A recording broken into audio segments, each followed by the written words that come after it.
diketahui banyak orang. Jadi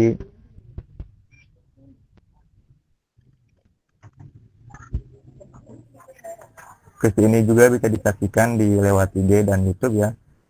Nah, bagi peserta yang ingin join ke Google Meet, nanti bisa ada mengikuti alamat yang ada di deskripsi atau di layar bawah ini. Nanti ada kotak teks di layar isinya link Google Meet ya. Lalu kepada peserta juga jangan lupa untuk mengisi kehadiran atau presensi di s.id/presensi Kristi atau ada scan QR kode di bawah ini. Nanti ada kotak untuk pengisian daftar. Selanjutnya, bagi yang ingin berinfak melalui OVO, Dana, GoPay, dan link aja bisa melalui https://severia.co.net/fkdkonsika atau melalui rekening bank muamalat dengan nomor 313008375 dengan memberikan jumlah kredit 2. Jadi misalkan ingin berinfak 10.000 jadi 10.002. Nah, jika ada pertanyaan bagi yang menonton di Google Meet, bisa nanti langsung komentar melalui panel diskusi Google Meet ya. Bagi yang menonton melalui Instagram, bisa melalui slido.com dan masukkan kode Kristi. Nah, mungkin kita langsung aja mulai ya. Sebelumnya saya akan membacakan CV pemateri ya. Jadi dalam Kristi kali ini akan ada 2 sesi. Yang pertama sesi penyampaian materi, dan yang kedua diadakannya sesi tanya jawab. Saya akan membacakan CV dari pemateri. Nama Muhammad Edgar Hamas, tempat tanggal lahir Bulungan 8 Maret 1995, aktivitas mahasiswa dan penulis, email edgarhamas@gmail.com, media sosial IG Twitter @edharhamas, Tumblr edgarhamas.tumblr.com, Facebook Muhammad Edgar, Telegram tulisan Edgar. Jadi beliau ini merupakan founder media Belajar Sirah Nabawiyah dan Sejarah Islam @gen.saladin.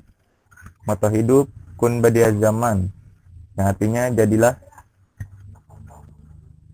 keajaiban zaman. Tokoh teladan Rasulullah, Muawiyah bin Abi Sufyan, dan Amr bin As. Karyanya untuk kalian yang rindu perubahan, tahun 2015, buku ya, Belajar dari Negeri Para Nabi tahun 2012, Pro Media Yogyakarta, Aku Muslim dan Aku Bangga dalam proses terbitan, Energi of Madinah dalam proses penerbitan, dan serta tulisan berbagai di media sosial dan media cetak.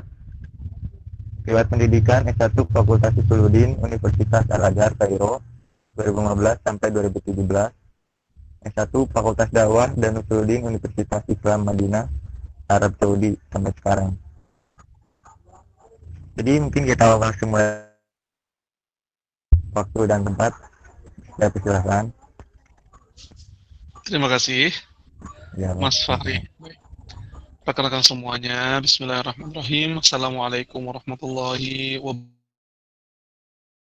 wabarakatuh. Waalaikumsalam. Alhamdulillahirrabbilalamin. Allahumma salli ala Muhammad wa ala alihi wa ashabihi wa man ittaba'a hudahu bi ihsanin ila yaumiddin. Qala Allah Ta'ala fi kitabihil karim ba'da a'udzu billahi minasy syaithanir rajim. قال هذا رحمة من ربي فإذا جاء وعد ربي جعله دكا وكان وعد ربي حقا. Kita semuanya bersyukur, rekan semuanya, kepada Allah Subhanahu wa Ta'ala, bahwa pada 75 tahun Indonesia ini kita masih diberikan kenikmatan untuk bisa melihat negeri kita merdeka. Sudah 75 tahun kita hidup sebagai sebuah bangsa, merdeka tahun 45, dan hari ini kita sudah mencapai usia yang masih muda. Untuk ukuran negara, usia Indonesia 75 tahun masihlah usia yang relatif sangat muda. Umat itu punya umur, orang punya umur, negara punya umur. Walikulli ummatin ajal. Fa'idha ajaluha la yastakhiruna sa'atan wa la yastaqdimun. Kalau sudah ada jatah umurnya, kalau memang harus runtuh, ya akan runtuh. Kalau akan bertahan, ya akan bertahan. Jadi Indonesia itu sudah berumur 75 tahun dan mudah-mudahan umurnya panjang, ya. Sekarang ini sudah 3/4 perjalanan kita menuju 1 abad Indonesia emas. Nanti kira-kira tahun 2045 bentuk Indonesia itu akan seperti apa? Apakah sudah menjadi negara yang super hebat, super power, global player, seorang pemain global, atau memiliki tingkat ekonomi yang baik, yang bisa menguasai ekonomi kawasan, atau jangan-jangan banyak kemungkinan-kemungkinan juga yang namanya masa depan gak ada yang tahu, hilang dari peta, atau berubah, pecah-pecah menjadi negara perpulauannya, atau terjadi sesuatu imperialisme gaya baru, kita nggak tahu. Karena kita nggak tahu masa depan, jadi kita tuh antara harap dan cemas. Kita berharap, kalau kita melihat realitas sekarang ini, Indonesia lekat dengan problematika, maka harap-harap kita adalah kita mengharapkan masa depan Indonesia akan lekat dengan yang namanya kemajuan, kebaikan, kemakmuran, kesejahteraan, keadilan.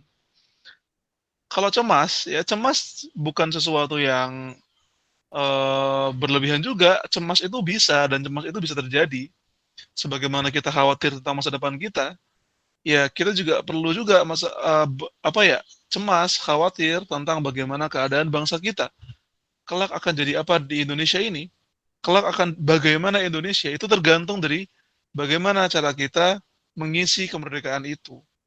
Kalau kitanya main-main, kalau kitanya cuma bermain di pantainya saja, bermain dengan hashtag-hashtag saja, bermain dengan media sosial saja, tanpa kemudian terjun di dunia nyata, maka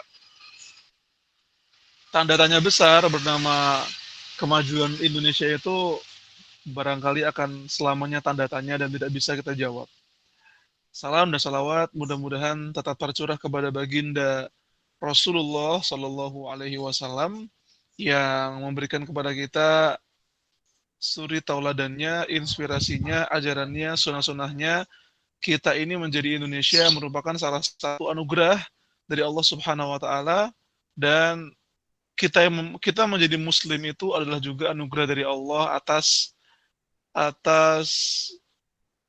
perantara baginda Rasul Shallallahu Alaihi Wasallam. Maka cara kita mengisi kemerdekaan sebagai bangsa adalah dengan berkarya, dan cara kita bersyukur sebagai Muslim adalah dengan cara mengikuti jejak sunnah baginda Rasulullah Shallallahu Alaihi Wasallam.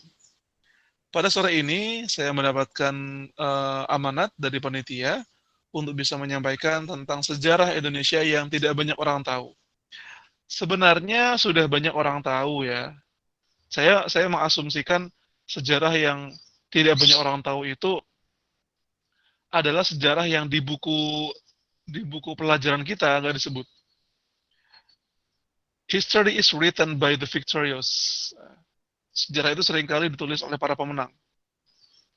Ada banyak sekali sejarah yang memang sejarah itu ada banyak, teman-teman. Tapi tergantung yang berkuasa siapa. Tergantung yang memegang kebijakan siapa. Bisa aja sejarahnya itu ada angka 100, tapi yang ditulis itu hanya 33-nya. Sejarah itu dari angka 1 sampai 100, tapi yang ditulis di buku itu cuma dari angka 9 sampai 13-nya. Padahal sejarah itu poinnya, luasnya ada 1 sampai 100. Tapi yang sampai kepada kita barangkali cuma beberapa angka saja. Beberapa nomor saja. Itu perumpamaan sederhana yang ingin saya sampaikan untuk menggambarkan teman-teman semuanya bahwa tidak semua sejarah itu benar-benar sampai kepada kita. Maka semakin kita besar, seharusnya kita juga makin sadar bahwa sejarah yang ada di buku kita ketika kita SD, SMP, SMA itu kurang banyak, kurang cukup, kurang luas. Harus ada pembanding. Harus ada pelengkap, harus ada buku-buku dan referensi yang mendetailkannya. Ya maka dari itu saya sengaja membeli buku ini sebagai referensi kalau teman-teman mau punya juga. Jas Mewah, Jas mewah ini artinya jangan sekali-kali meninggalkan sejarah dan dakwah. Karya Dr. Tiar Anwar Bakhtiar. Ada lagi buku Api Sejarah namanya. Buku Api Sejarah, buku Jas Mewah, buku Perjuangan yang Dilupakan, buku Belajar dari Masyumi, buku tentang tokoh-tokoh Indonesia abad 20 yang mengisi sejarah, kemudian buku-buku mereka yang telah pergi, banyak. Semakin kita membaca buku, semakin kita membaca referensi yang lebih luas, kita akan tahu bahwa ternyata sejarah yang ada di buku pelajaran kita itu belum lengkap. Ya karena kita pelajari hanya untuk ujian. Karena kita pelajari cuma beberapa semester saja. Jadi nggak cukup. Sejarah itu luas banget. Luas. Menurut perspektif siapa, itu bab lain lagi. Menurut perspektif Muslim bagaimana? Menurut perspektif orang nasionalis bagaimana? Menurut perspektif orang komunis bagaimana? Menurut perspektif Barat gimana? Menurut perspektif orang yang terdolimi bagaimana? Menurut perspektif orang yang mendolimi bagaimana? Nah, gitu kan. Itu makanya yang jadi problem sejarah itu adalah setiap orang menulis sejarahnya masing-masing. Nah, itu yang jadi masalah. Maka untuk melihat sejarah, kita perlu objektif. Kita perlu objektif dan mencari fakta yang benar. Fakta yang paling konkret. Maka dari itu, dalam penyampaian, insya Allah saya sudah menyampaikan kepada Mas Arif atau siapa ya tadi ya? Mas Arif kalau tidak salah. Rifki. Ya Mas Rifki, sorry.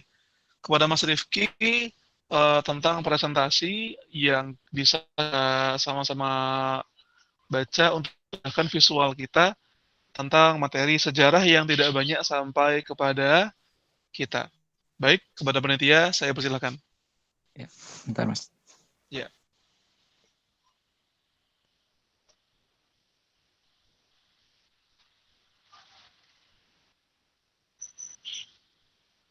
Ya, terima kasih teman-teman.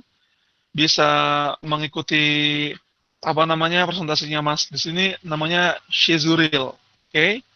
Mentadaburi sejarah umat Indonesia dan dunia Islam.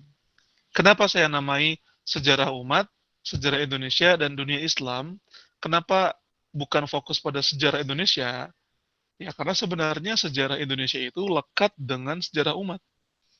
Sejarah Indonesia itu lekat dengan sejarah dunia Islam. Jadi kalau ada orang yang mengatakan bahwa sejarah Indonesia itu hanya tentang Indonesia, dia nggak ngeh dengan sejarah. Karena sejarah itu apa-apa yang terjadi dalam ranah lokal itu biasanya adalah pengaruh dari apa yang terjadi di ranah internasional. Saya ulangi, apa-apa yang terjadi di ranah lokal itu biasanya adalah efek dari apa yang terjadi di ranah internasional. Kenapa Belanda menjajah Indonesia? Kenapa Portugis datang ke Malaka?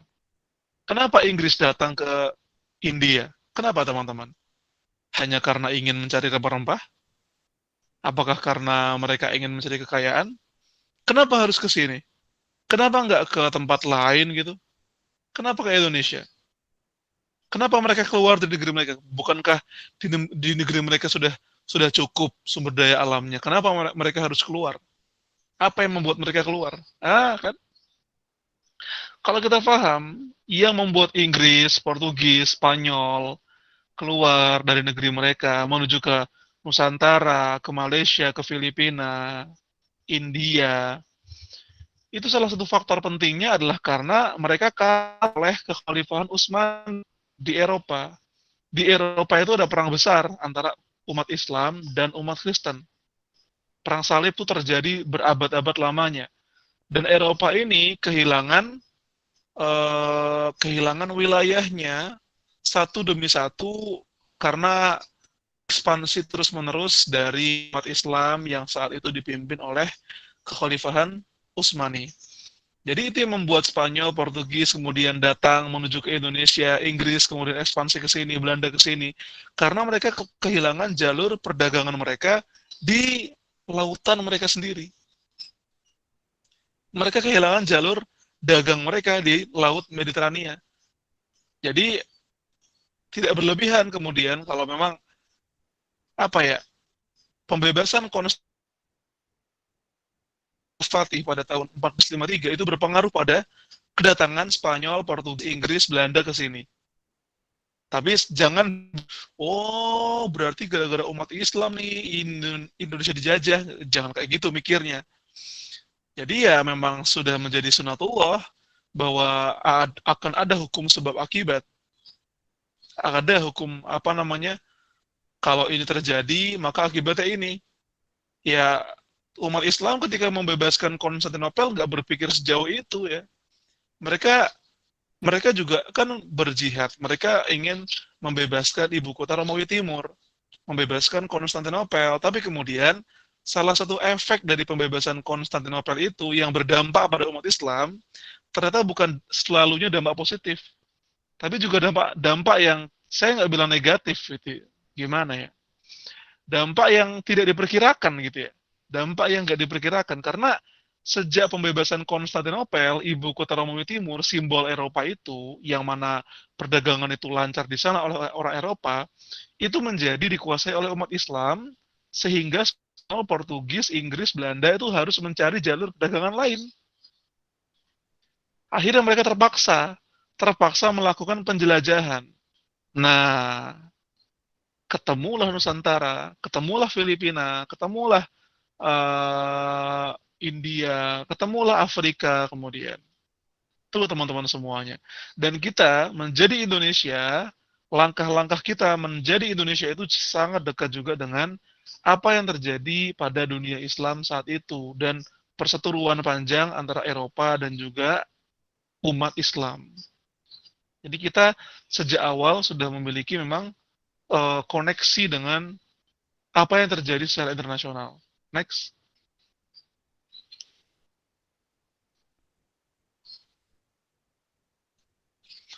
Nah, jawabannya teman-teman semua begini. Menjadi Indonesia itu, saya ingin nanya teman-teman tahu nggak jumlah penduduk Arab sekarang ini berapa? Bukan Arab Saudi ya, tapi jumlah penduduk bangsa yang rasnya ras Arab dan berbahasa Arab. Ada yang tahu? Jumlah mereka, bangsa Arab, itu ada sekitar 270 juta. Nggak tahu. Sama kayak Indonesia, teman-teman semuanya, sekitar 250 juta. Bedanya adalah, bangsa Arab itu dengan jumlah yang sama, mereka malah berpecah belah menjadi belasan negara sekarang.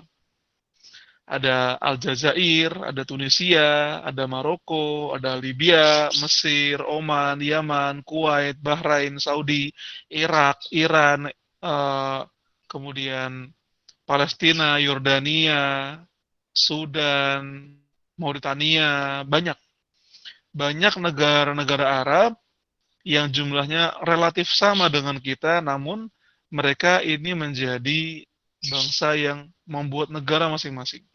Mesir dengan Mesir, Suriah dengan Suriah, Yordan dengan Yordan. Tapi bayangkan, di tahun 75 tahun yang lalu, 75 tahun yang lalu, ketika belum ada HP, ketika belum ada WhatsApp, ketika belum ada Facebook, ketika bahkan belum ada komputer, belum ada HP,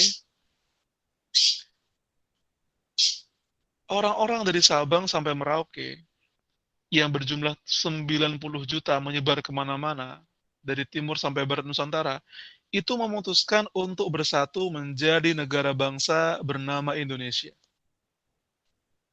Makanya kata salah seorang pemerhati sejarah internasional, bangsa Indonesia ketika memutuskan menjadi Indonesia itu adalah ide yang melampaui zamannya.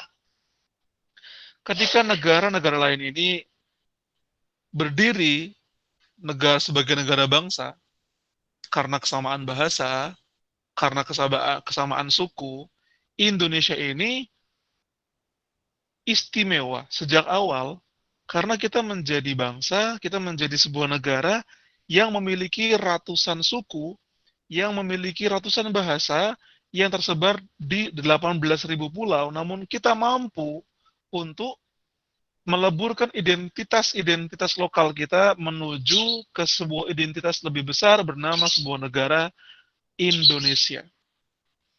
Maka izinkan saya bertanya teman-teman semuanya, apa sesuatu, apa kekuatan yang mampu mengubah bangsa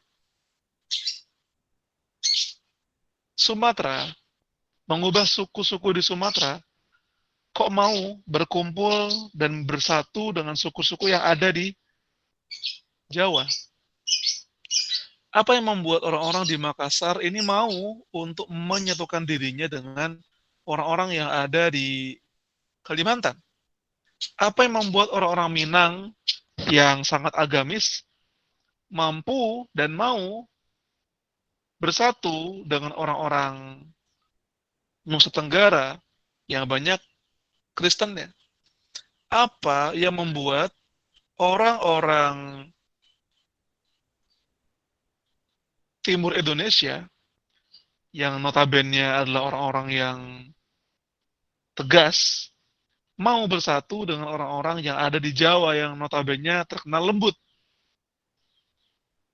Apa kekuatan yang bisa menyatukan mereka semuanya?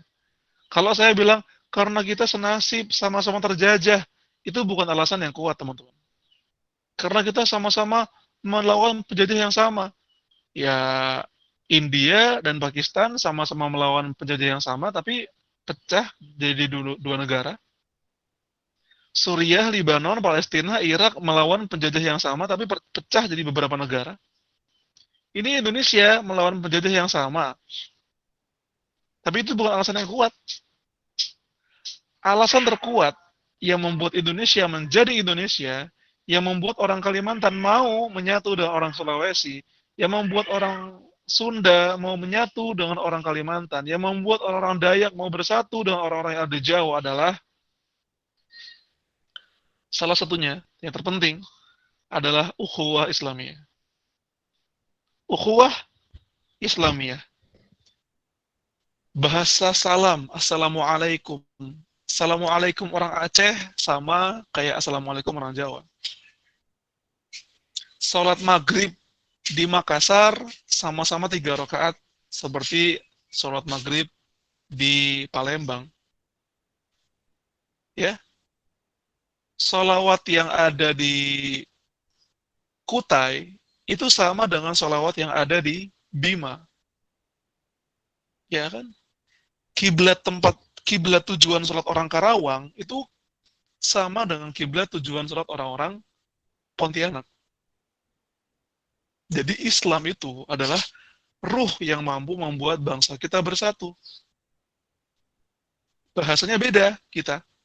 Tapi Islam membuat kita menyatu menjadi Indonesia. Maka tidak berlebihan kalau kita berkata bahwa sejarah Islam di Indonesia adalah sejarah Indonesia itu sendiri. Ya, coba kita perhatikan dan kita bersihkan pikiran kita. Yang memperjuangkan bangsa Indonesia, yang membuat orang-orang ini mau melawan penjajah itu apa? Selain karena arahan ulama, kalau bukan karena semangat jihad, kalau bukan karena ajakan untuk berjuang di jalan Allah, dengan gema takbirnya, dengan gema Allahu Akbarnya, apalagi coba yang bisa membuat kita bisa bersatu gitu? Kalau bukan karena takbir, kalau bukan karena arahan ulama, kalau bukan karena Al-Quran, kalau bukan karena jihad. Umat Islam pada hakikatnya menjadi perekat yang menyambungkan pulau-pulau itu menjadi Indonesia. Itu teman-teman semuanya. Next.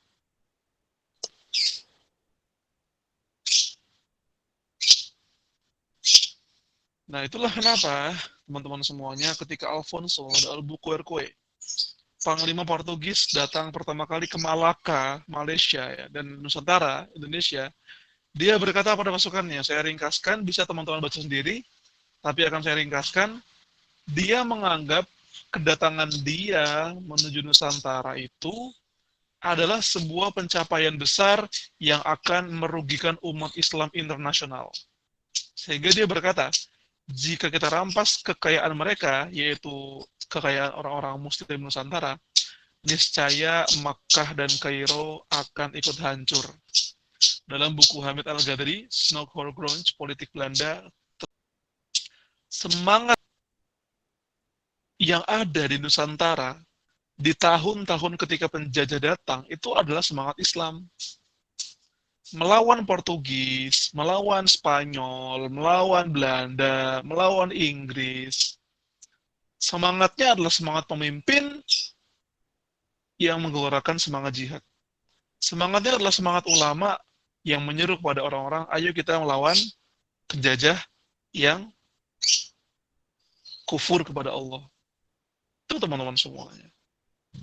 Ini fakta yang nggak bisa dipungkiri karena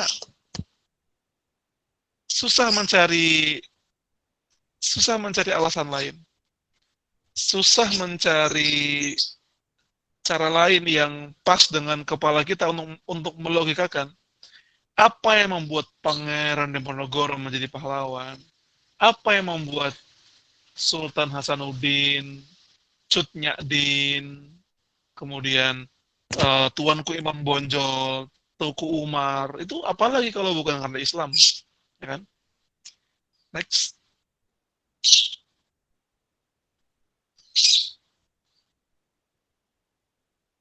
Dan rekan-rekan semuanya, ya bisa dilanjut.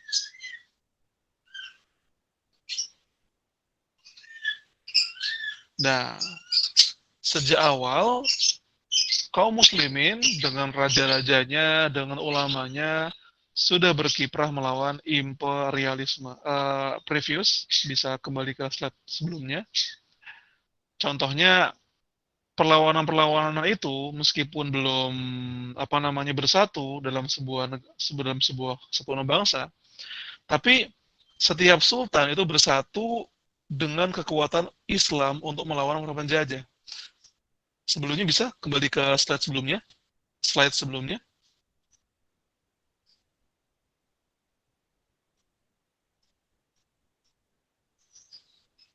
Bisa kembali ke slide sebelumnya.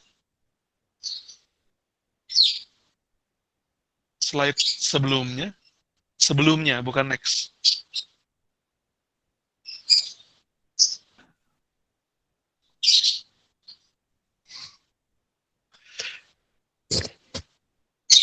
Ya, oke. Baik. Walaupun kerajaan-kerajaan muslim terpisah antar wilayah di Indonesia, namun kekuatan masing-masing sangat membuat negara-negara penjajah itu kesulitan. Kekuatan perlawanan di Sulawesi itu ada di Sultan Hasanuddin. Kekuatan perlawanan di Jawa simbolnya Pangeran Diponegoro. Kekuatan perlawanan di Sumatera itu ada Tuanku Imam Bonjol. Kekuatan perlawanan contohnya di Sunda Kelapa itu ada Fatahillah. Memang zamannya berbeda-beda.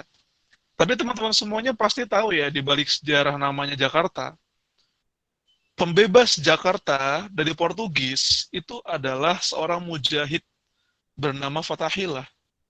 Dan dia membebaskan Jakarta, ibu kota kita, ibu kota Indonesia ini, dengan semangat perjuangan. Dan bahkan dia jadikan nama Jakarta itu terinspirasi dari nama ayat Al-Quran, Fathan Mubina, kemenangan yang nyata, Jayakarta, Jakarta. Sunda Kelapa yang kemudian menjadi Jakarta ini dibebaskan oleh semangat jihad seorang mujahid. Mujahid yang Fatahillah ini belajarnya ke Arab, belajar militer ke Arab. Dia belajar ilmu Al-Quran, beliau belajar ilmu perang di Arab, kemudian pulang ke Indonesia, dan menjadi inisiator perjuangan melawan penjajahan Portugis. Kenapa teman-teman? Kok ada Fatahillah, ada Sultan Hasanuddin? Kenapa mereka melek sama penjajahan? Kenapa mereka tahu kok? Kenapa penjajahan itu datang dengan maksud yang salah? Apa? Kenapa mereka tahu? Karena penjajah yang sama ini adalah bangsa yang sama yang kemudian yang yang memerangi umat Islam di Timur Tengah. Spanyol, Portugis, itu adalah kerajaan-kerajaan yang menghabiskan umat Islam di Spanyol. Kerajaan Inggris itu adalah kerajaan yang seringkali menyerang saudara-saudara Muslim kita di Inggris, di Afrika. Kerajaan yang ada di Jerman, yang ada di Hungaria, Austria, itu yang melawan Kesultanan Utsmaniyah di Turki. Jadi karena memang sudah menjadi wawasan umum ketika sultan-sultan ini mendapat kabar kedatangan orang-orang Portugis, Spanyol, mereka sadar bahwa itu mereka datang tuh bukan cuma untuk berdagang. Mereka datang ke Nusantara itu tuh punya tujuan yang lebih idealis dari itu, dari sekadar berdagang, yaitu meruntuhkan api Muhammad. Bagaimana caranya Indonesia ini tidak menjadi benua Muslim, tidak menjadi negeri yang tersebar dakwahnya. Karena mereka takut. Di Eropa mereka sudah kalah. Di Eropa mereka sudah kalah. Eropa Tengah di masa-masa ketika Portugis datang, umat Islam itu sudah azan di Hungaria. Umat Islam sudah azan di pelabuhan-pelabuhan Perancis. Maka mereka kemudian takut, ini kalau Islam dibiarkan menyebar ke seluruh dunia, kita nggak punya tempat lagi nih. Makanya mereka balas dendamnya nggak sama Utsmani, balas dendamnya sama kita. Dan subhanallah, ternyata makanya semangat Sultan Hasanuddin di Makassar berhasil menyaingi kekuatan laut Portugis di Laut Jawa. Yang mana teman-teman semuanya, fakta uniknya, kekuatan laut Portugis itu didapatkan dari belajarnya mereka kepada kaum muslimin. Jadi teknologi perkapalannya Portugis, teknologi perkapalannya orang Spanyol itu adalah pengembangan dari teknologi perkapalannya kaum muslimin yang dulunya menguasai Spanyol. Begitu teman semuanya. Next.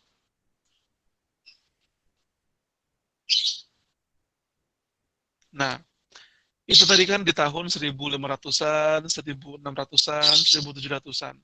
Semakin menuju ke abad modern, 1800, 1900, arah perjuangan kita pun naik kelas.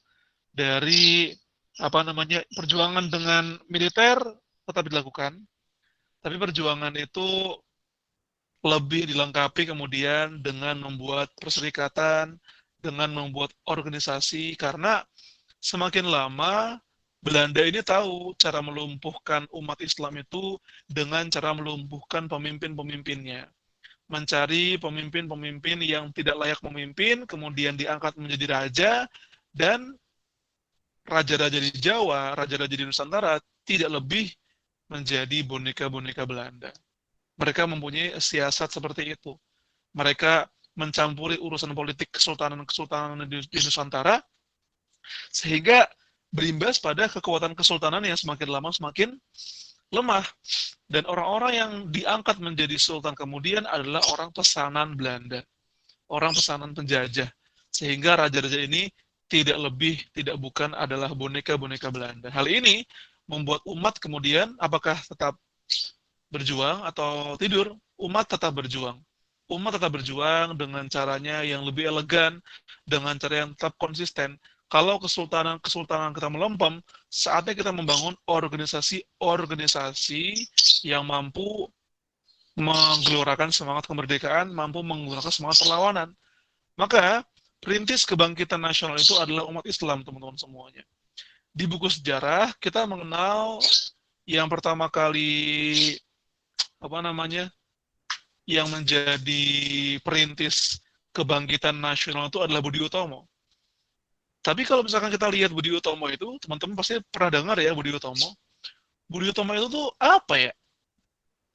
Sepertinya kesannya memaksakan kalau dianggap sebagai perintis kebangkitan nasional, karena Budi Utomo itu sifatnya adalah kejawen, bukan nasional, isinya orang-orang Jawa semua. Satu.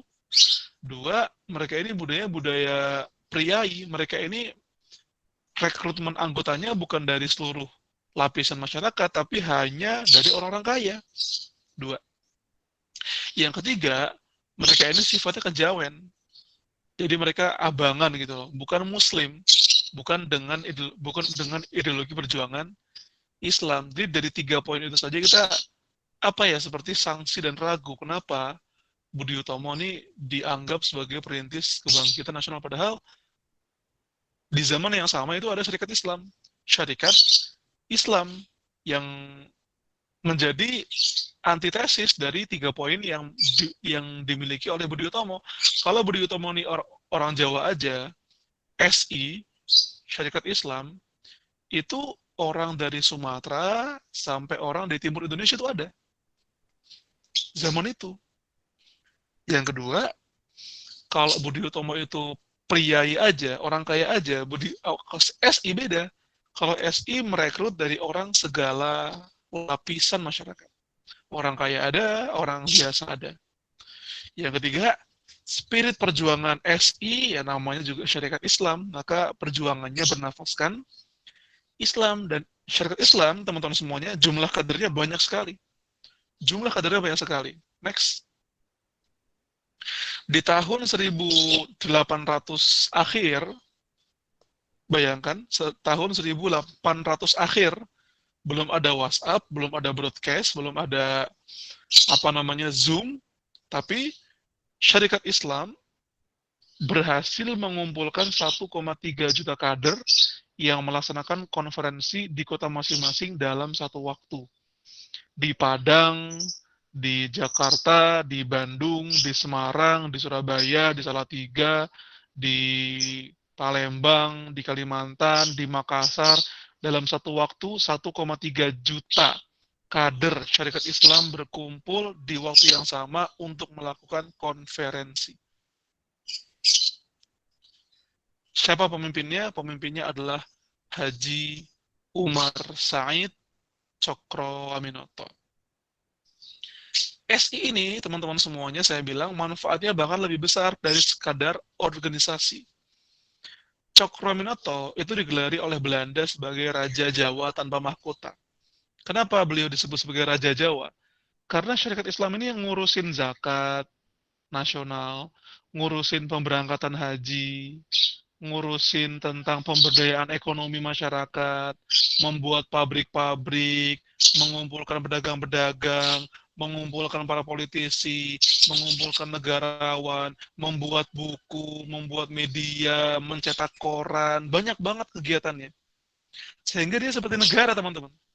Dia syarikat Islam, syarikat, tapi dia kayak negara.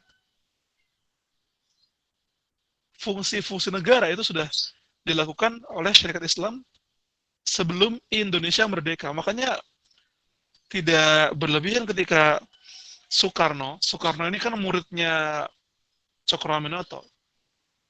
Dia berkata, andaikan di tahun ini ketika Indonesia merdeka, Cokro masih hidup, maka beliaulah yang paling pantas untuk menjadi presiden Indonesia. Ya, jadi Cokro ini punya punya murid yang kemudian menjadi tokoh-tokoh penting keindonesiaan, tokoh nasionalis, tokoh Islamis, dan tokoh komunis. Itu murid-murid Haji Umar Said Cokroaminoto. Apa ideologi dan apa spirit perjuangan Cokro? Islam, teman-teman semuanya. Dalam trilogi nasihatnya, Cokro tidak pernah lelah mengingatkan kepada pengikutnya untuk menjadi manusia merdeka, manusia utuh, untuk menjadi manusia yang selalu lebih baik. Beliau mengatakan, semurni-murni tauhid, setinggi ilmu, dan sepintar-pintar siasah. Saya ulangi, semurni-murni tauhid, setinggi-tinggi ilmu, dan sepintar-pintar siasah. Keren banget. Keren. Next.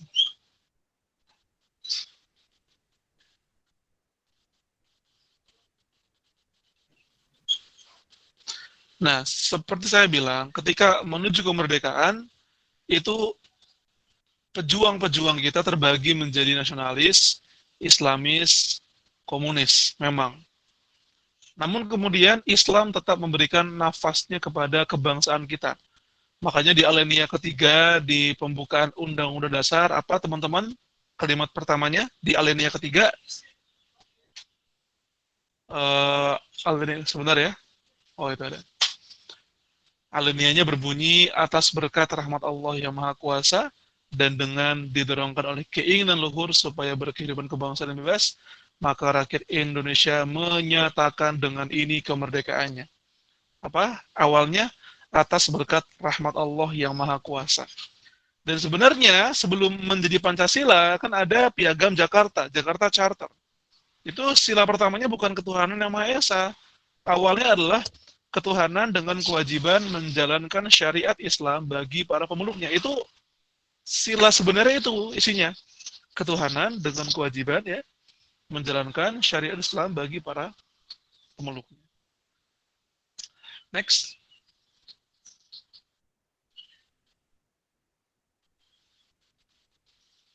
Nah, peran Muhammadiyah dan NU. Saya pengen nanya teman-teman. Muhammadiyah, NU sama Indonesia duluan lahir Indonesia atau duluan lahir Muhammadiyah NU? Muhammadiyah NU, Pak. NU, Ustaz. Ya. Muhammadiyah ada yang tahu lahir tahun berapa? Ada orang mau balas ini?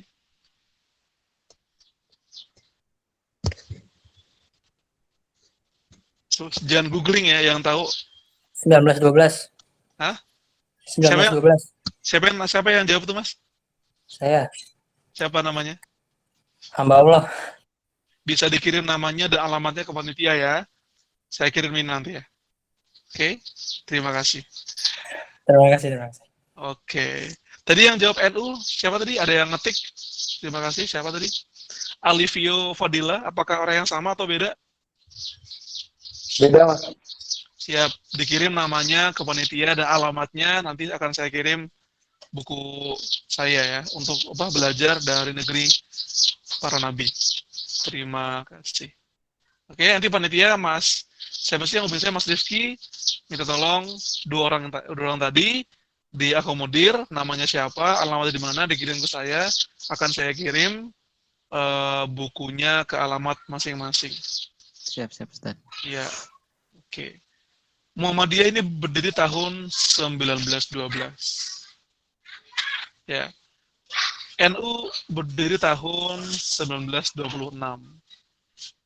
Lebih tua dari Indonesia. Dan siapa lagi kalau bukan umat Islam ini? Ini umat Islam, teman-teman semuanya.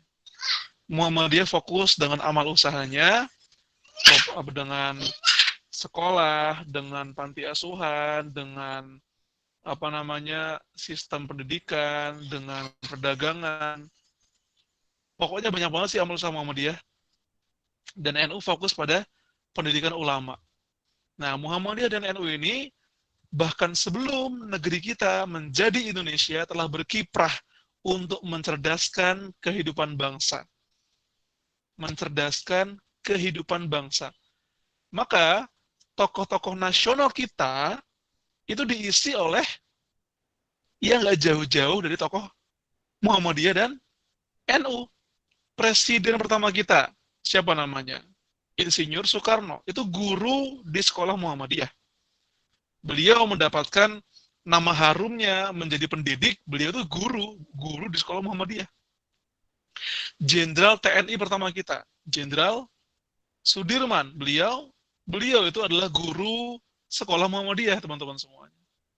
Kemudian Kiai Haji Wahid Hashim yang sangat menentukan di piagam pembuatan panitia 9, merumuskan Pancasila, merumuskan Jakarta Charter.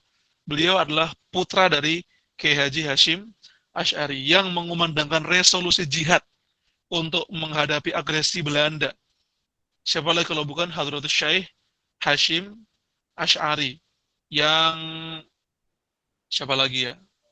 Pokoknya banyak banget tokoh-tokoh Muhammadiyah dan NU yang menghiasi jagat kepemimpinan nasional dari dulu sampai sekarang. Dan mereka ini adalah representasi umat Islam yang ada di Indonesia. Maka kalau ada anak bangsa yang dengan ketusnya bilang Indonesia ini didirikan dengan asas yang murni, bukan karena agama, bukan karena Islam, bukan karena ulama, wah, nggak baca sejarah kayaknya itu. Beneran dah, aneh emang, aneh. Aneh orang kayak, karena negara kita ini benar-benar rahimnya itu adalah para ulama.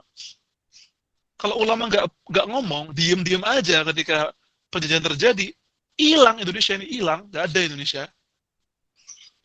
Asli. Kalau Hashim Asy'ari, beliau, Hadratus Syekh, Hashim Asy'ari, nggak mengeluarkan resolusi jihad, ya barangkali di hari ketika Inggris, Nica, dan kemudian Belanda datang ke Nusantara, habislah Surabaya, habislah Jakarta, habislah Indonesia. Tapi kemudian fakta hebatnya, Inggris ketika melawan Nazi, Hitler nggak pernah kehilangan satu jenderalnya. Ketika Inggris datang ke Surabaya, Inggris kehilangan satu jenderalnya di tangan seorang santri. Jadi kalau boleh secara kesimpulan tersebut ya, Inggris nggak pernah kehilangan jenderal melawan Nazi, tapi Inggris kehilangan satu jenderal melawan santri. Apakah santri ini lebih hebat dibanding Nazi? Kekuatannya, gitu. Kekuatannya bukan ideologinya. Tapi kekuatan santri mampu membuat Inggris ini hengkang dari Surabaya. Sesuatu yang nggak mampu dilakukan oleh Jerman. Subhanallah, makanya. Kita bersyukur punya sejarah yang hebat, teman-teman semuanya. Next. Secara singkat, akan saya rampungkan dengan peran dunia Islam dalam kemerdekaan Indonesia. Siapa yang pertama kali mengakui kemerdekaan Indonesia, teman-teman semua? Secara konstitusional Mesir, Pak, tapi secara bukan konstitusional Palestina. Ya. Duh, aneh, gak enak dibilang Pak tuh. Ustadz, maaf. Si muda juga. Ustadz juga sebenarnya nggak usah juga. Ya Bang aja, Thomas aja lah. Kalau pakai Ya, Pak Mas. harusnya kayak gue tuh Ya. banget. Jadi kalau secara konstitusional tuh Mesir paling utama lewat presidennya Gamal Abdel Nasser. Tapi kalau secara omongan yaitu melalui Palestina gitu kepada Soekarno gitu. Betul. Pada bangsa Iya, Indonesia gitu, Pak. betul. Ya, betul. Mesir itu mengakui kemerdekaan Indonesia tahun 47. Tapi Palestina itu mendesak Mesir sejak tahun 44. Ngeri banget emang. Indonesia belum merdeka, Palestina sejak tahun 44 sudah mendesak Mesir untuk mengakui Indonesia. Next.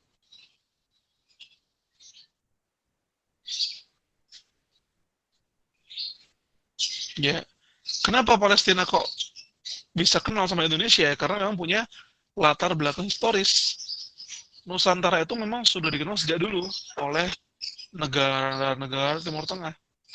Aceh pernah bekerja sama dengan Utsmaniyah. Ketika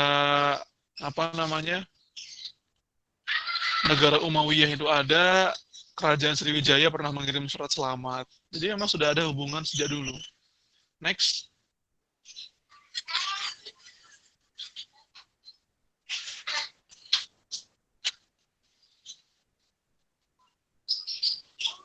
Ya, Palestina lewat Mufti Amin Husaini, ya, kalau kita tahunya Mesir ya, sebenarnya Palestina dulu.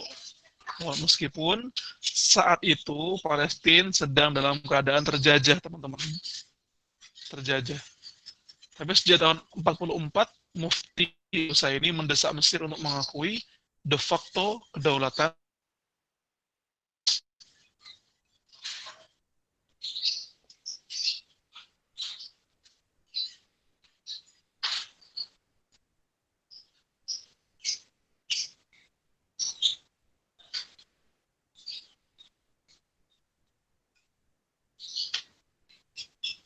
Next, bisa?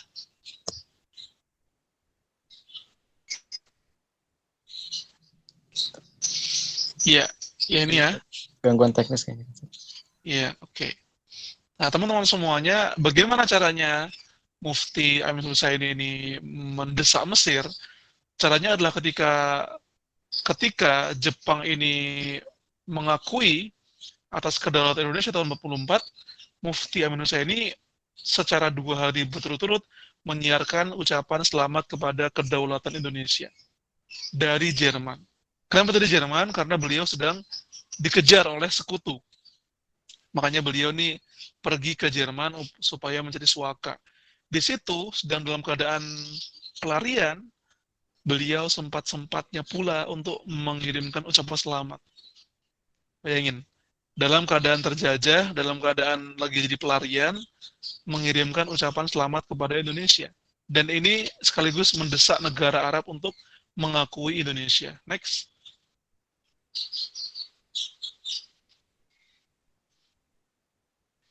Nah, akhirnya desakan Palestina menginspirasi negara lain. Mesir, Irak, Yaman, Saudi, dan pada 18 November tahun 46, semua negara Liga Arab dianjurkan untuk mengakui Indonesia sebagai negara yang berdaulat. Tampak di kanan itu adalah lambang Liga Arab, lambang persatuan negara-negara Arab. Dan peta itu adalah peta negara-negara Arab yang kemudian mengakui kedaulatan Indonesia. Yang saya bilang tadi kan, Arab itu ada 270 penduduk juta, 270 juta penduduk. Tapi kemudian mereka memilih untuk menjadi negara yang berpecah menjadi beberapa belas negara. Beda dengan Indonesia, kita sejak 45, alhamdulillah sampai sekarang masih istiqomah menjadi sebuah negara yang bersatu meskipun berbeda bahasa, berbeda pulau, berbeda ras, berbeda suku, berbeda kebudayaan. Kita mampu memikirkan menjadi negara yang bersatu dan berdaulat. Oke, mungkin itu teman-teman semuanya, di antara banyak, ini masih sekelumit kecil, ya, jadi masih banyak lagi sejarah yang nggak diketahui. Maka saya sarankan teman-teman semuanya membaca 1. Api Sejarah 1 dan 2 karya Profesor Astagfirullahaladzim, Ahmad Mansur, ya, Ahmad Mansur. Kemudian Jas Mewah karya-karya Dr. Tiar Anwar Bahtiar. Kemudian Perjuangan yang Dilupakan karya Rizky Lesus. Kemudian Belajar dari Mas Yumi karya Arta Wijaya. Kemudian sementara itu dulu. Selamat belajar, jangan berhenti dalam belajar. Assalamualaikum warahmatullahi wabarakatuh. Waalaikumsalam warahmatullahi wabarakatuh. Waalaikumsalam warahmatullahi wabarakatuh. Terima kasih atas materinya yang bagus ini, Ustadz. Terima kasih ya. Jadi kita lebih mengetahui banyak sejarah-sejarah yang memang belum diketahui dari buku-buku yang mainstream yang sering kita baca ya. Dan selanjutnya, sebelum masuk ke sesi tanya jawab,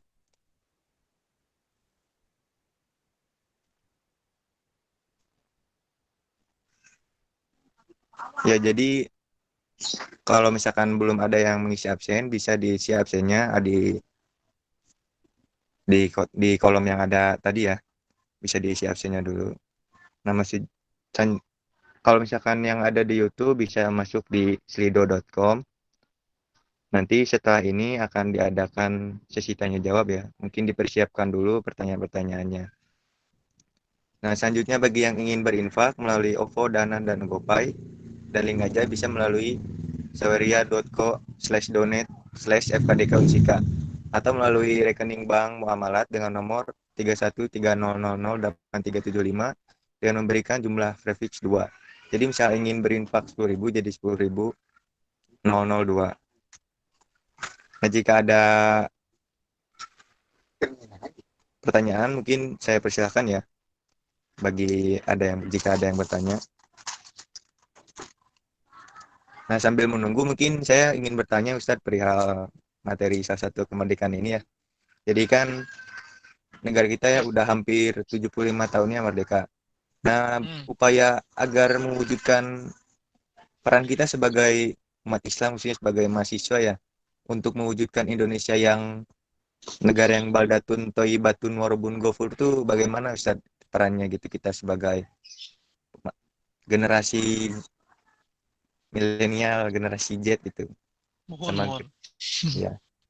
Mungkin itu ya pertanyaan saya Ustaz. Iya. Saya akan mencoba menjawab pertanyaan dengan 3 poin. Poin pertama adalah untuk menciptakan masa depan, kita harus mengambil energi dari masa lalu. Kenapa? Karena kalau kita ini ingin membangun masa depan, tapi tanpa tahu tentang bagaimana masa lalu kita jadi nggak punya bayangan. Karena founder-founder kita punya impian, Indonesia mau dibuat kayak gimana? Ahmad Dahlan, Hasyim Asy'ari, Cokroaminoto itu punya bayangan bagaimana kemudian negara yang hebat, membayangkan negara makmur yang hidup yang terbentang dari timur sampai barat Indonesia. Nah, kita perlu belajar dari mereka-mereka untuk mendapatkan spirit dan energinya guna menciptakan masa depan. Jadi belajar dari sejarah itu penting. Yang kedua, mengenali potensi kita masing-masing. Tidak bisa kita berjuang dengan main-main. Berjuang itu harus nggak bisa setiap orang tuh harus masuk ke semua lini ya. Jadi orang itu harus tahu potensi dia untuk kemudian bisa berjuang dengan apa yang dia punya. Kalau memang dia seorang bisnismen, itu adalah cara dia untuk mengembangkan ekonomi Indonesia dan juga memberdayakan UMKM di Indonesia. Kalau dia seorang guru, maka tugas dia adalah bagaimana caranya membangun generasi baru yang melek dengan sejarah, yang selamat dari segala ideologi menyimpang. Kalau dia seorang vlogger, maka dia membuat konten-konten yang mampu mengantarkan anak-anak yang melihatnya, remaja-remaja yang menontonnya, mendapatkan inspirasi yang besar untuk mengubah Indonesia. Apapun potensinya, nggak mesti harus ngomong di mimbar, nggak mesti harus jadi politisi. Politik itu bagian saja dari perjuangan membangun Indonesia hebat, yang maju. Satu bagian saja, jadi bagiannya ada banyak. Kita ini kayak orkestra. Ada yang main biola, ada yang main piano, ada yang seruling, ada yang main harpa, ada yang cuma megang ciki-ciki-ciknya. Semuanya bermanfaat untuk menciptakan harmoni musik yang indah. Seperti itu, ya, yang kedua. Yang ketiga adalah suksesi. Jangan hanya sukses sendiri, ya. Kita hanya mampu menciptakan Indonesia kalau kita mau untuk mengesampingkan perbedaan-perbedaan di antara kita. Kita mau berjamaah, kita mau berorganisasi, kita mau bersama-sama. Kalau kita masih fokus pada perbedaan di antara kita, maka kita akan selalu kontraproduktif. Jangankan memikirkan bagaimana cara membangun Indonesia yang hebat, yang maju, yang keren, yang berkah. Untuk bisa, kita hanya akan fokus pada, saya gak suka sama dia karena dia begini, saya gak suka sama kelompok ini karena dia begini. Kalau perbedaan-perbedaannya masih perbedaan yang simple, kenapa harus dibuat lebar perbedaannya? Itu yang menjadi pelambat kemajuan kita. Kita ini memikirkan masalah-masalah yang receh, membahas masalah-masalah yang receh, membahas tentang kunut itu boleh atau tidak, harus apa enggak, sementara banyak tangga kita yang miskin, yang tidak bisa makan. Kita membahas tentang cadar itu Islam atau bukan, wajib atau enggak, sementara banyak tetangga kita yang kehilangan pekerjaan. Jadi sangat kontraproduktif ya. Satu, belajar dari sejarah. Dua, kenali potensi. Yang ketiga, bersama-sama minimalisir perbedaan. Perbedaan pasti ada, tapi jangan menjadi alasan untuk berpecah belah. Begitu. Baik, terima kasih atas jawabannya, Mas Edgar. Selanjutnya ada pertanyaannya dari Kang Panji ya. Dari Kang Panji dulu ya. Assalamualaikum, izin bertanya. Di buku Arti Sejarah, kalau tidak salah menyebutkan mengenai nama asli dari Kapiten Patimura, karena cenderung berbau Islam, sehingga dalam literatur resmi dikenal sebagai nama sekarang. Bagaimana tanggapan Mas Edgar? Ya, Kapitan Patimura Saya kurang tahu, saya belajar sejarah bukan untuk terlalu fokus pada detail-detailnya. Kenapa saya rekomendasikan teman-teman API sejarah? Ya, saya kasih sebuah notes, catatan. API sejarah itu salah satu apa ya, buku yang bagus untuk dijadikan gerbang belajar. Tapi sepenuh-penuhnya API sejarah bukanlah semuanya referensi yang bisa diterima. Karena API sejarah juga banyak yang masih berupa hipotesis, masih berupa apa namanya, perkiraan-perkiraan, begitu. Jadi cocok, bagus buat apa namanya, mendapatkan wawasan baru, tapi jangan terlalu dijadikan patokan juga, ya. Perlu ada bacaan pembanding-pembanding lainnya. Makanya dari itu ya, Sultan Abdul Hamid II itu pernah ngomong, aku tuh nggak takut kalau ada orang berilmu yang mengkritik aku. Yang aku takutkan itu adalah orang yang udah mengatakan dirinya adalah ulama, adalah ilmuwan, tapi baru membaca beberapa buku. Itu aku tidak suka, karena dia akan, ketika diingatkan pun, ketika dijawab pun, mereka pasti akan ngeyel. Itu orang kalau baru baca beberapa buku, sudah mengklaim dirinya paling tahu. Itu.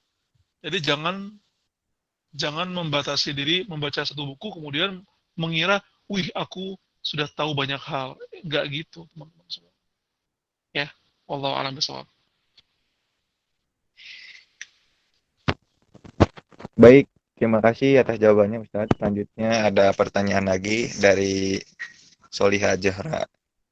Ini bertanya, Ustadz, sudah sangat jelas akan penerapan syariat Islam saat zaman perjuangan. Namun hal tersebut tidak menimbulkan stigma negatif terhadap umat Muslim Indonesia yang akhirnya menimbulkan stigma bahwa umat Islam akan menimbulkan kediterbinekaan. Nah, di zaman sekarang ini bagaimana agar dalam segala tatanan negara bisa ditetapkan syariat Islam tanpa menimbulkan stigma negatif sehingga dapat ditaati? Itu pertanyaan dari Soliha, Ustaz. Iya, sebenarnya makanya umat Islam jangan alergi sama politik. Ya, Soekarno ketika di hari menuju kemerdekaan, itu sebenarnya sila pertama itu sudah ketuhanan dengan kewajiban menjalankan syariat Islam bagi para pemeluknya. Tapi kemudian ada utusan, entah dari siapa, entah, sampai sekarang pun nggak tahu saya, yang datang nggak setuju dengan itu, kemudian akhirnya sila pertama menjadi ketuhanan yang Maha Esa. Para pemimpin umat Islam seperti Dr. Wahid Hashim, Ki Bagus Hadikusumo, Harun Muzakir, para ulama-ulama sakit hati. Kenapa kok diganti? Ini udah kesepakatan bersama, kenapa diganti? Soekarno bilang, baik bapak-bapak yang kami muliakan, please, mohon.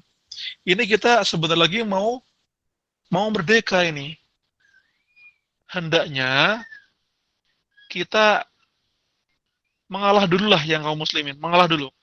Nanti akan kita buat sidang konstituante, sidang selanjutnya setelah kemerdekaan untuk menentukan dasar negara. Barulah setelah itu silahkan Anda umat Islam penuhilah parlemen, penuhilah kursi-kursi dewan untuk mengumumkan dan memperjuangkan syariat Islam. Nah, umat Islam menjelang kemerdekaan itu mengalah. Dan mereka dapat harapan. Sebab ada kemerdekaan bisa memerjuangkan Islam sebagai dasar negara. Tapi apa yang terjadi? Soekarno membubarkan konstituante. Soekarno membubarkan parlemen. Jadi memang umat Islam itu banyak sakit hati ya. Dalam menuju kemerdekaan, umat Islam itu banyak kemerdekaan dan banyak dikhianati. Umat Islam paling banyak perjuangannya, tapi paling banyak pengorbanan juga. Paling banyak ngalahnya kalau saya bilang. Banyak banget ngalahnya. Itu umat Islam. Maka kalau kita mau memperjuangkan aturan Islam agar dia bisa diterima oleh masyarakat, ya makanya umat Islam jangan alergi politik. Kalau memang pemilu disuruh milih partai Islam, ya pilihlah partai Islam. Pilih partai Islam, ujung-ujungnya korupsi. Stigma negatif itu memang selalu ada, tapi kita ini hidup cuma sekali, jangan mikir negatif-negatif mulu gitu ya. Politik itu satu jalan utama untuk kemudian memperjuangkan apa yang ingin kita perjuangkan. Maka umat muslim jangan alergi dengan politik. Karena itu jalan yang sekarang paling realistis. Ya, ada beberapa yang ingin memimpikan khilafah, tapi itu kan mimpi yang jauh gitu ya, jauh sekali. Masih jauh itu khilafah. Kita perlu hidup di alam kita. Kita perlu hidup di zaman kita. Dan perjuangan yang realistis adalah dengan berpartisipasi untuk memenangkan umat Islam dan memasukkan orang-orang yang benar di parlemen. Ini salahnya umat. Umat memilih orang di parlemen, memilih orang yang paling banyak membayar mereka. Bukan yang diyakini ideologi dan dasar pemikiran mereka. Maka umat Islam sangat perlu diedukasi tentang bagaimana cara memilih anggota dewan. Karena itu bukan masalah sepele, teman-teman. Bukan sepele. Mereka menentukan hajat hidup kita. Orang yang berkumpul di parlemen itu menentukan. Kan Allah yang menentukan. Ya iya, Allah yang menentukan. Tapi ikhtiar kita sekarang, maksudnya menentukan hajat itu adalah yang merumuskan undang-undang, yang membuat kebijakan-kebijakan negara, itu mereka.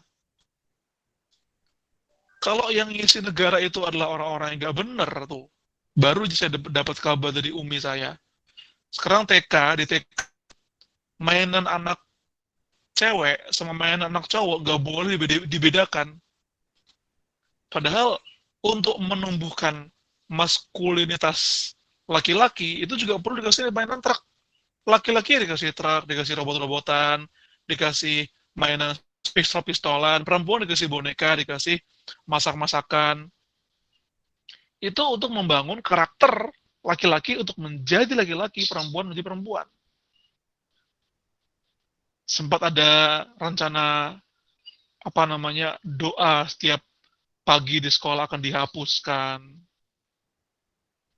Jadi kan kalau umat Islam nggak peduli politik, umat yang tidak peduli politik akan dikalahkan dan dipermainkan oleh orang yang tidak peduli pada umat Islam. Ting itu. Wallahu a'lam bishawab.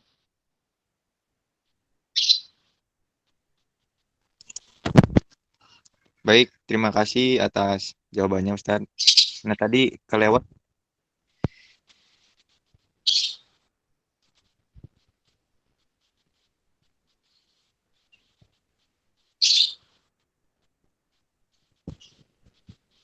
Tidak terdengar mas suaranya. Oh ya. Ini ada pertanyaan. Izin meminta referensi buku baik dari Tidak terdengar suaranya.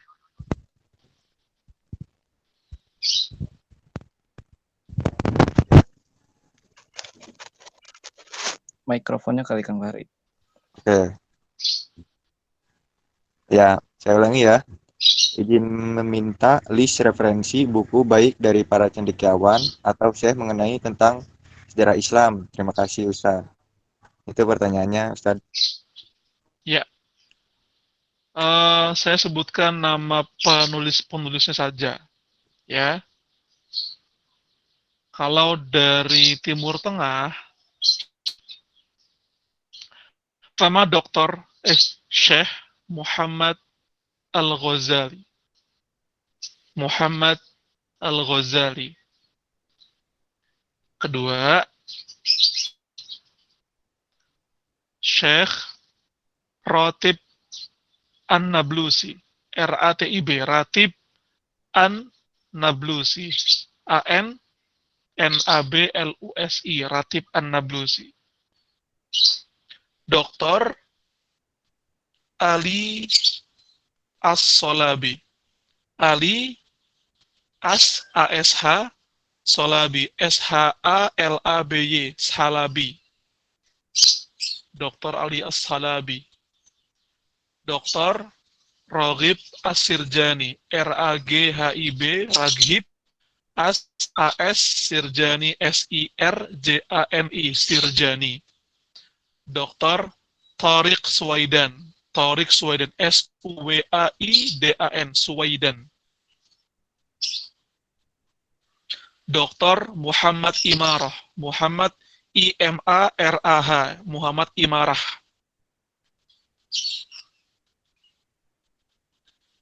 Itu penulis Timur Tengah. Kalau di Nusantara ada Ustadz Khalid Basalamah, ada Ustadz Asep Sobari, ada Ustadz Budi Ashari, ada Ustadz Salim Afillah, ada Ustadz Alwi Alatas, ada Ustadz Artawijaya, ada Ustadz Agung Waspodo, ada Ustadz Profesor Mansur, Surya Negara, banyak sudah itu. Tiar Anwar Bahtiar, Happy Andi Bastoni, kemudian Nurdi, Anes Mata, Hidayat Nur Wahid, banyak ya. Ya, dicatat sudah. Wallahu a'lam bishawab. Terima kasih. Baik, terima kasih atas jawabannya Ustadz. Selanjutnya, mungkin ini dari suara baru dulu ya, dari Kang Danadan. Ingin bertanya lewat mic, silakan. Ya. Oke, baik. Sebelumnya, Assalamualaikum, Ustadz. Waalaikumsalam, Kang. Mangga, Kang Adan. Ya. Sehat? Alhamdulillah sehat, Kang. Sehat, Mas. Sebelumnya, terima kasih banyak ini untuk materinya. Alhamdulillah jadi dapat pengetahuan baru lagi, wawasan baru. Nah, jadi saya izin bertanya ya. Mangga. Oke. Jadi sebelumnya tadi sedikit kan kata Ustadz ini kita nggak boleh buta akan politik ya. Nah, mungkin saya sedikit membahas ke arah sana. Nah, jadi sebetulnya ada pernah saya dengar stigma bahwa Indonesia ini mengalami suatu kemunduran gitu. SDM-nya dalam konteks apa ya, kayak keyakinannya, misalkan gini, seperti pada zaman-zaman awal kemerdekaan itu kita memiliki orang-orang yang sangat rela hidup di dalam di dalam kesederhanaan gitu, bahkan dari kata cukup kurang gitu ya. Seperti contohnya Pak Syafruddin gitu, Menteri Keuangan era Bung Karno, kemudian ada Muhammad Hatta gitu, terus ada Muhammad Natsir, terus ada kakek dari Gubernur DKI Jakarta sekarang, Pak Anies Baswedan, yaitu Abdurrahman Baswedan. Dan yang mungkin yang banyak dikenal yaitu Kiai Haji Agus Salim ya, yang beliau itu memang sangat luar biasa, hafal beberapa bahasa gitu. Kemudian beliau juga guru dari sang proklamator kita, Pak Soekarno. Nah, jadi orang-orang yang tadi saya sebutkan itu rela hidup dalam kesederhanaan gitu untuk kelebihbaikan negeri ini. Nah, tetapi kalau bila disandingkan dengan orang-orang di zaman sekarang seperti para pemimpinnya, mungkin jajaran-jajarannya itu banyak yang melakukan kayak melenceng gitu. Misal kayak korupsi atau bertindak seolah-olah kayak nggak adil gitu. Nah, mungkin kalau misalkan membahas ke korupsi itu, ada yang bilang juga kalau misalkan dulu kan nggak punya uang, gimana cara berkorupsinya gitu. Nah, ada yang bilang seperti itu. Nah, mungkin saya ingin meminta pandangan dari Ustadz Edgar ya. Nah, ini seperti ini gimana itu, Pak Ustadz? Masalah kompleks begitu. Saya agak bingung gitu menyikapinya. Iya. Nah, demikian. Oke, mohon Kang Adan. Zaman dulu Indonesia juga sudah kaya. Zaman dulu tuh uang kas Indonesia luar biasa besar loh, bisa membuat Gelora Bung Karno, bisa membuat bandara di mana-mana, bisa membuat apa monumen nasional. Jadi sejak awal ketika Indonesia merdeka, kasnya itu diisi dari banyak sekali orang-orang kesultanan, termasuk yang nyumbang emas buat puncak Monas kan dari Aceh tuh. Bahkan pesawat-pesawat pertama Indonesia kan dari daerah semua tuh. Jadi sebenarnya untuk memikirkan kayak gitu tuh banyak sekali. Kas-kasnya banyak.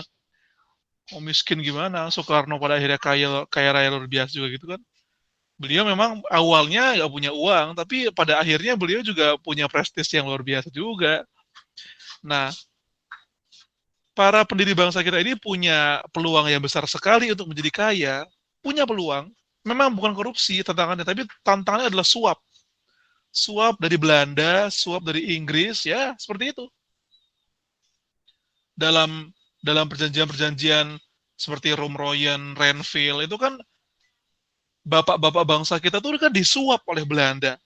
Anda akui saja seperti ini, seperti yang kami inginkan, nanti akan saya kasih uang. Ya, zaman dulu kayak gitu, tantangan yang setiap tantangan tuh setiap zaman tantangannya beda-beda. Dan apa namanya? Mereka tuh bisa untuk kaya, bisa, sangat bisa. Bukan karena miskin, nggak relevan sih. Sejak dulu Indonesia sudah punya kas yang banyak, teman-teman semua.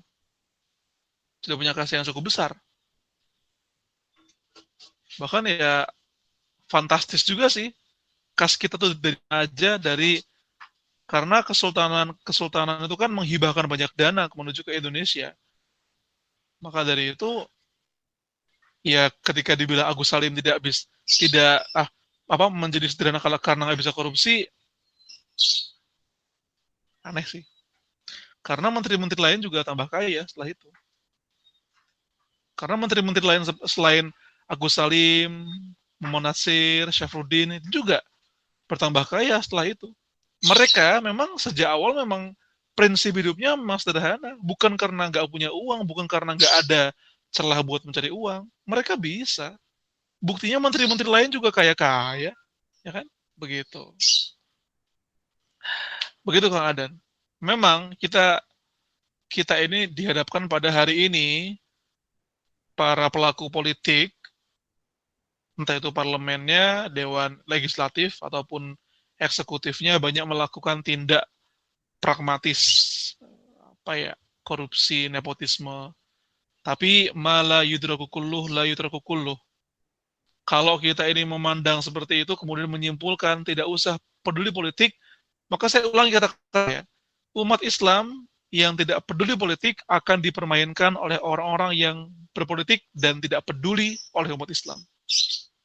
Karena politik itu adalah seni mengatur.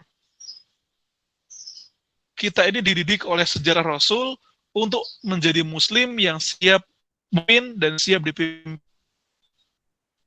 Kita ini dipimpin, oke, tapi kita jangan juga dipimpin terus. Sementara yang mimpin orang nggak benar. Umat Islam juga perlu siap untuk memimpin. Nggak mau, kan nggak boleh, kan nggak jadi jabatan. Ini bab lain, bukan masalah nggak boleh jadi jabatan. Ini masalah kepentingan umat yang harus dialokasikan dan harus disuarakan. Tuh. Meskipun keadaannya seperti ini, tapi jangan sampai kita menjadi apatis dalam memandang pentingnya politik. Dia merupakan satu rute utama menuju kesejahteraan bangsa kita. Kalau bukan kita yang mengisinya, siapa lagi? Anak-anak koruptor yang juga korupsi. Naudzubillah min dzalik. Mungkin cukup sekian Mas ya, sudah mulai maghrib di sini.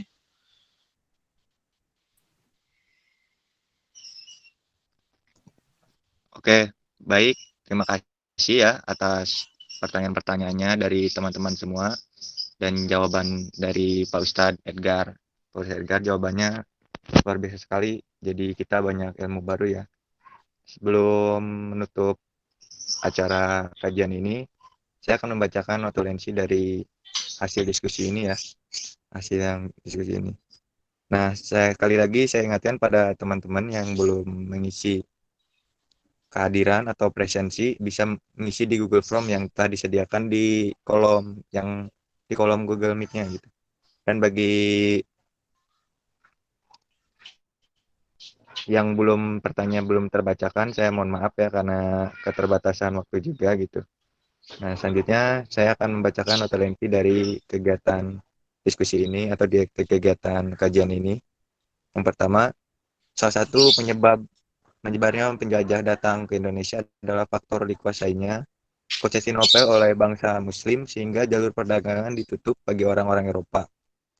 Yang kedua, faktor perlawanan dan persatuan rakyat Indonesia adalah ukhuwah Islamiyah dan semangat jihad bangsa dalam memerdekakan bangsa Indonesia. Kemerdekaan Indonesia lahir dari rahim kaum muslimin melalui perjuangan fisik seperti Bung Tomo, Pangeran Diponegoro, dan lain-lain, dan pergerakan organisasi seperti SI atau Syarikat Islam, Muhammadiyah, dan Nahdlatul Ulama. Sebagai muslim, kita harus peduli akan politik agar bisa melakukan peraturan dan kebijakan yang tidak merugikan umat. Palestina, bangsa yang pertama mengakui kemerdekaan Indonesia, dan negara pertama yang mengakui kemerdekaan Indonesia adalah Mesir. Politik merupakan pintu menuju bangsa yang sejahtera. Mungkin sekian notulensi yang bisa saya sampaikan. Terima kasih juga teman-teman semua atas kehadirannya. Khususnya terima kasih kepada Ustadz Edgar Hamas akan pemberian materinya dan jawaban-jawabannya yang luar biasa ini, yang memberikan ilmu baru bagi kita semua. Untuk menutup acara ini, mari kita membaca hamdalah bersama-sama. Alhamdulillah. Terima kasih atas perhatiannya. Mohon maaf, saya pribadi moderator jika ada salah kata dan salah ucap. Terima kasih. Wassalamualaikum warahmatullahi wabarakatuh. Waalaikumsalam. Waalaikumsalam warahmatullahi wabarakatuh.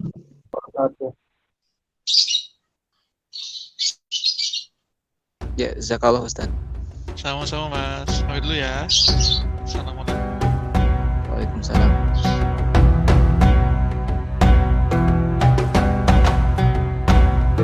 Ya, dipersilakan untuk bisa keluar.